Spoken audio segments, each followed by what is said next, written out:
Okay, so if you're not a chiropractor, you can just pulse over the spinal cord or pineal gland. People who have problems with their spinal cord tethering, it'll show up over the pineal gland. If it does, look for B12. If it shows up back here, look for B12, look for calamo, look for Spanish black radish, look for tailbone. Okay? So, very important spinal cord issues that nobody else talks about. I don't know of anybody else who talks about these things. Okay, so an interesting thing to do would be get out the morphogenic protein for the spinal cord and see if it attracts. This is one way of micro-testing for spinal cord issues. Right there. Okay, so that does attract. So you get to hold that one for sure. Okay, so now the next thing I want to do is get out special situations, and I have no idea what it is, so we're going to take the hypotension vial, we're going to take the hypertension vial, and we're going to see which one attracts. Okay, so let's do hypotension first because it's summertime, and you expect this to show up more in the summertime. Okay, does that attract? No, not his problem. Okay, let's try hypertension, too much pressure in the spinal cord. Alright, there we go. Now, I'm not going to do the test yet. I am going to do the test, but I want to see Spanish black radish because you guys are busy in your office. Okay, here it is, Spanish black radish. 1, 2, 3, 4, 5. About 5. Okay, so now, hold that one. Okay, is this spinal cord? Yep. Okay, here's CSF hypertension, now rejects. Okay, so now let's go to the reference point.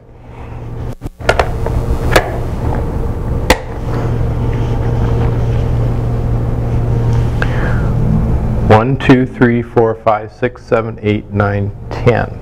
Okay, take away the Spanish black radish.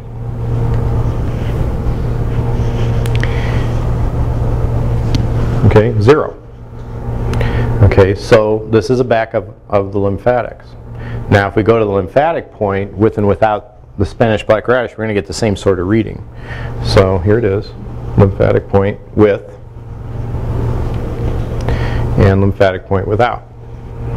Okay, so then you just make sure that they understand that genetically modified foods, too much grains, too many grains will do this too. I don't know. Any idea what might be doing that, Kevin? Maybe that parasite you touched on. Okay, could be. Yeah, the parasite creating toxins, because the parasite creates toxins. They have a life cycle. They eat food and get rid of waste like the rest of us, and the waste get in the system. Okay, so that could build up and create that. The diet's really pretty good. Okay. It's no grains and all organic. Okay, good. Now a little bit of grain's probably okay, but the problem is you got to know where your grains come from because of the glyphosate. The Roundup in the soil has changed the grains. You know, I remember when we were here in Coeur d'Alene, somebody asked about gluten intolerance. And they said, you know, what do you do about gluten intolerance? Well, my personal feeling is that people eat too many grains, but my other concern is what they've done to the soil by putting all that Roundup in the soil has changed the protein production of the grains and altered it. Okay, so it's not what you think it is. And then they put it in silos, sometimes leave it for 2 or 3, 4 years, sometimes they spray it with mercury to keep the mold from growing, the fungus from growing on the grains. So it's not the way nature intended it. You'd think if somebody was going to go eat a grain, they'd go out in the field and they'd eat some grain, you know, 2,000 years ago. Or they might store it to some degree, but they're not going to store it for 4 years and spray mercury on it. See? So all these little changes that have come about in the way we get our food are partially responsible for this kind of stuff you see here. And, you know, and I don't think the chiropractic patient that we're dealing with in this day and age is like the chiropractic patient that D.D. Palmer talked about. But even D.D. Palmer recognized the problems with toxins. And he addressed it in the book he wrote in 1914, that, you know, toxins is part of the problem. The guy was an incredible visionary. You know, we've had the advantage of having some great people in natural health care. Of course, I talked at length about my respect for Dr. Goodhart, but of course D.D. Palmer and Royal Lee and all those nutritional pioneers that have gotten us to where we are. And we stand on their backs. They're the people that did it.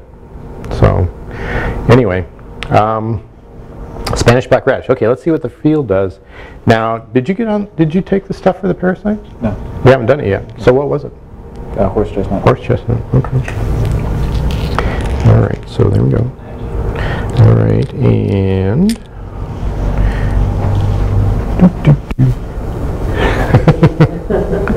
see what potential is when you get it, when you get all this stuff solved.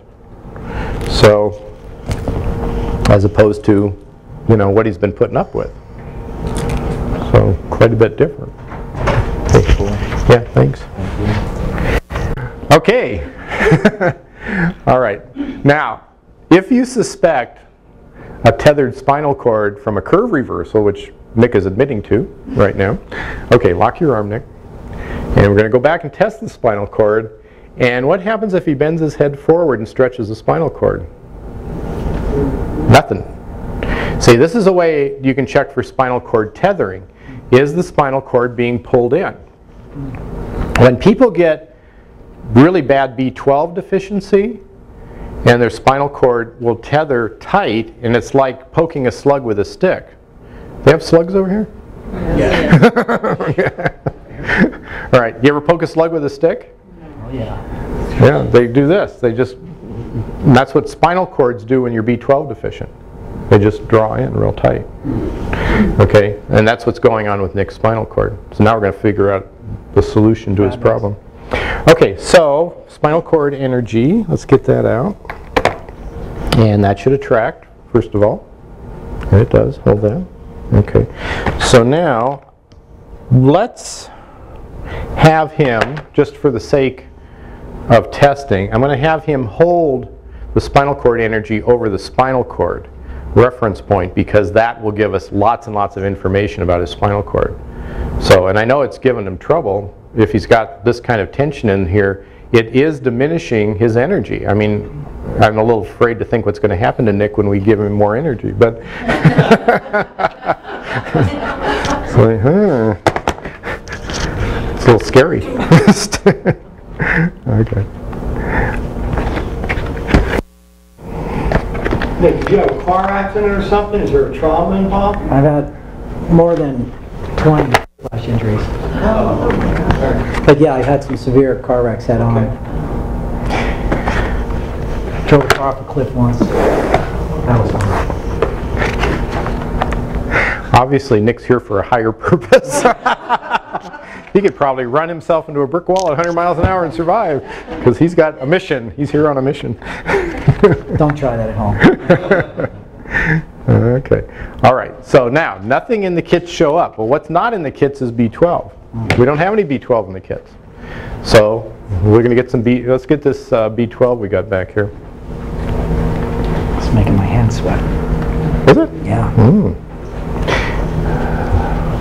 Okay. So let's try it. What do we get? Okay, nice and strong. Let's take it away and see what happens. Now, talk about the 3-year-old. See, he's got nothing. Okay. And hang on to that. Okay, now, go ahead and bend your head forward, see what happens. 1, 2, 3, 4, 5, 6, 7, 8, 9, 10. See, so he's got the B12 problem. He's got the B12 problem. So he's the winner of our prize of who gets to take this bottle home. And his body's asking for 1, 2 a day. So that's how many he would want to do. And hold that. Let's check your field with it. And see. Okay. I need a female. Okay, I'm going to see how far out we can get Nick's field here. Just hold his wrist. I'm going to see. And the reason I need a female is I don't. Okay, so there's Nick's field with the B12. Would you set that down? I just want to see what it is without it. Just even further back, because it's in his field right there, to where he set it. So they're not a bad field, but that's his potential when he takes the B12 for this. This is why this is so important, and it's right at the end. I mean, we've got it right toward the end of the seminar because you want to make the impression on people of what spinal cord issues will actually do.